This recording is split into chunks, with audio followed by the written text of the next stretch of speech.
Good morning. This is the the day after the Iowa caucuses, and so today I'd like you to look at my comments around around a question, and that is, do we as Yang Nation do we want to win this thing?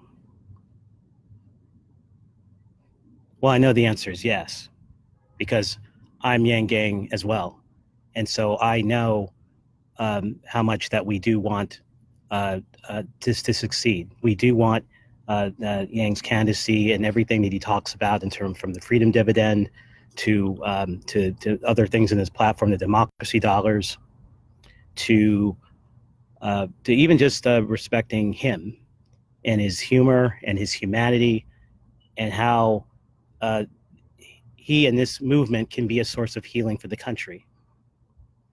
So I know that if you're part of this Yang Nation and support Andrew Yang, I know you want this, that we want this. I know that is also too, just from knowing those of you I've met, that I know the sacrifices that we've made to get here. I know the sacrifices that Yang Gang that we make in terms of our time, in terms of money, in terms of just trying to figure out how to help and be successful within this campaign. Yes, we do it out of love, but there is a sacrifice to it. And so today I'm going to talk about, well, actually, I want to talk about maybe three lessons for that I observed from the Iowa caucuses. In particular, the things that we can learn from this so that we can win. Because that's the thing. Again, I'm part of Yang Gang, We in Abundance for America. Rondi, Jeff, and Homer. We are all part of this, this Yang movement, and we see the need sometimes from. Yeah, we're hungry as a movement. Sometimes we need some hope and some direction of where to go. And so I'm going to look to provide that. Okay, so number one from the Iowa caucuses. The thing that's missing that maybe we're not paying attention to is enough yet is the turnout for the whole caucuses was on par with 2016, which is not a good thing when you start looking at you have given the amount of candidates that were actively engaging the Iowa, there was expectations of having a much greater turnout than this. And the fact that it was just level with 2016 is a very bad sign for the Democratic Party. I know there's sometimes within the Yang Gang a discussion as if there's concern about the Democratic Party being corrupt. I think the more appropriate or proper thing that's going on is that the DNC, the Democratic Party, the ways in which it is weak. It is weak. And so we should maybe keep that in mind. So it's not so much that the DNC is out to get us. The DNC is worried about its own survival in terms of fundraising. And again, this is not a good sign for the Democratic Party at all, the fact that the turnout is so level from 2016. And unfortunately, what's going on with the reporting of the results and the delay of that is actually, not only is that almost like a signifier of that, but it also hides the more deep story that's taking place right now in terms of turnout.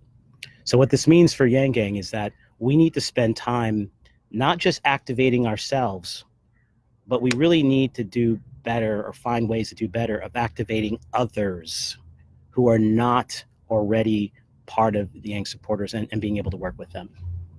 So that's, again, number one. Number one thing is the turnout is for this caucuses we're level, and that's a very not good sign for the party. Second, based on some of the exit information, Republicans or people were not really a part of these caucuses necessarily, as much as very much. And so I mean that to say that I know within the Yang movement, there's often talk about reaching out to Republicans who like Yang and have come to him, and who voted for Trump, and now they're supporting Yang, and some might go back to Trump if otherwise. There's a lot of emphasis on them, and it's important. It's good. It's good that we have a candidate that's inclusive, and our movement is inclusive. But we should also remember at the same time that that's only going to be a small portion. That just like in the Yang movement, we actually extend love to people who voted for Trump. So even those of us who have issues with very serious issues with Trump, if someone voted for him, and even if they still, they support Yang, but they still kind of like some things that Trumps are doing, we still accept them with love. We really have to do this as a Yang Nation with other Democrats as well. And by doing that, we're really just following the model that Andrew Yang sets himself.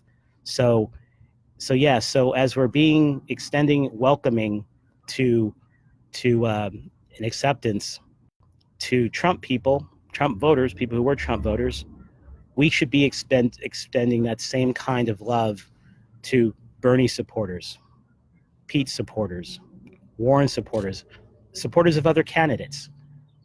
I mean, we really should be doing. We should be bigger. I mean, to accept the Republican voters and not be welcoming to Democrats is not only, it's not inconsistent, and it actually it represents a lot of what we would call like scarcity. It's a spirit of scarcity. We are abundant in this movement, and so we should be paying attention to that. And then third lesson is that on election night, don't get caught up on the real-time results that are coming out.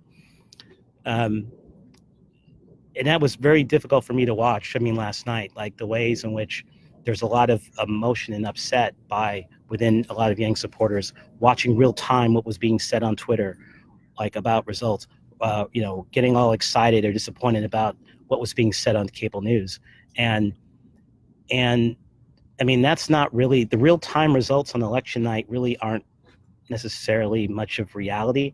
It's a horse race that's constructed in our heads and by press to sort of get a sense of what's going on. But the truth is, the votes come in when they come in across all the states, throughout a state or jurisdiction, regardless of what our anecdotes are that we have about what's going on.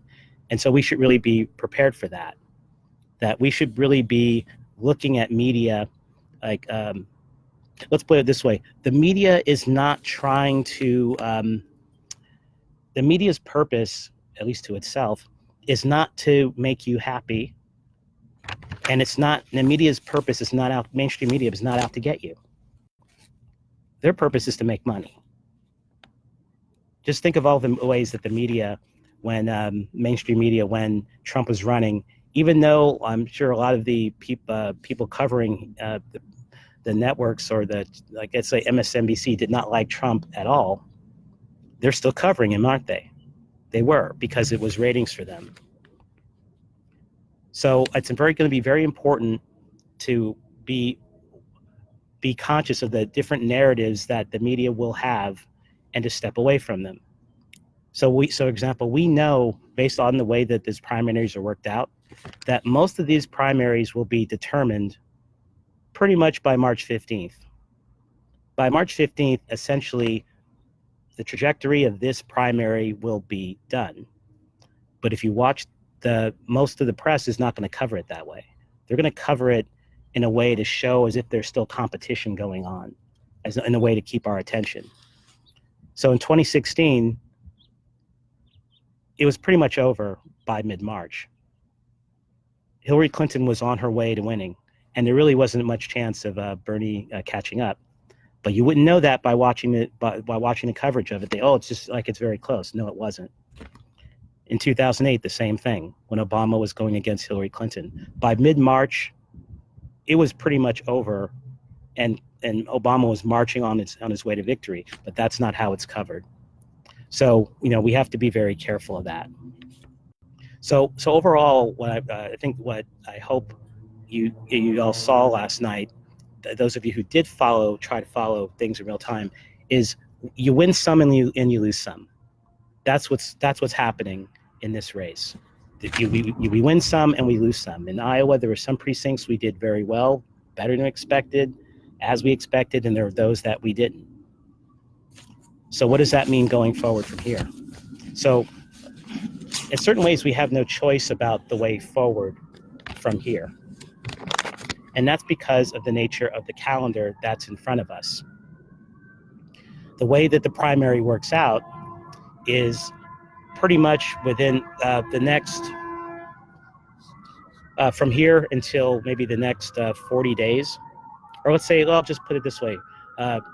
Beginning in March, just the month of March, there's going to be 29 primary contests. 29 in the month of March. This is a very condensed schedule. This is the first year that, in a way, this year is almost like a national primary in disguise, in that it's all happening so darn quickly. And so because of that, because of what's happening, how many primaries in March, that means that we need to get, we can't really look at just the early states moving forward. I mean, I know it's very tempting to say, hey, let's just look ahead to New Hampshire, or let's just look ahead to Nevada and South Carolina.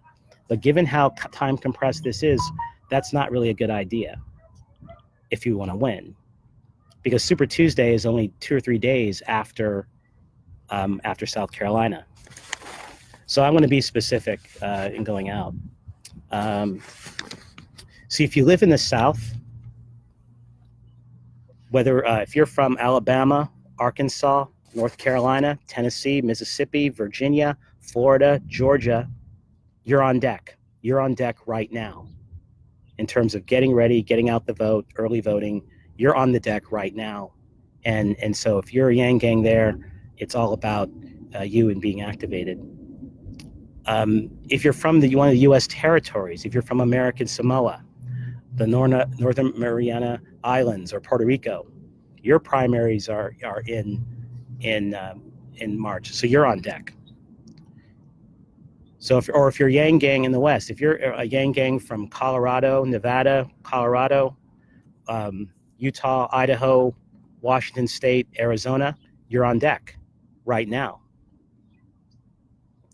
Going to New England, the same thing. If you are not just New Hampshire, but on Super Tuesday, if you are Yang Gang in Maine, Massachusetts, or Vermont, we're on deck to get going.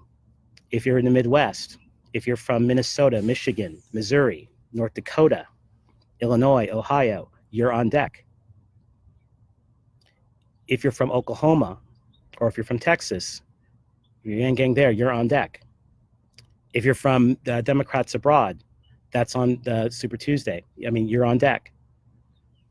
So from here, we have a lot of exciting things to do. It's not clear how we're going to do it, but the way it's going to happen, if we are going to win, it's going to come from all of you and all of us, Yang Nation, who are in different parts of the grassroots.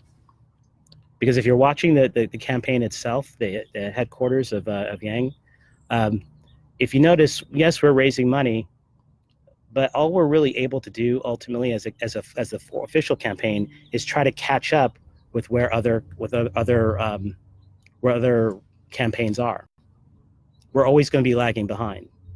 So it's really going to be up to us in Yang Nation in the approximately 33 primary contests that are taking place within the next 2 months to basically make up that gap. And that's how we win.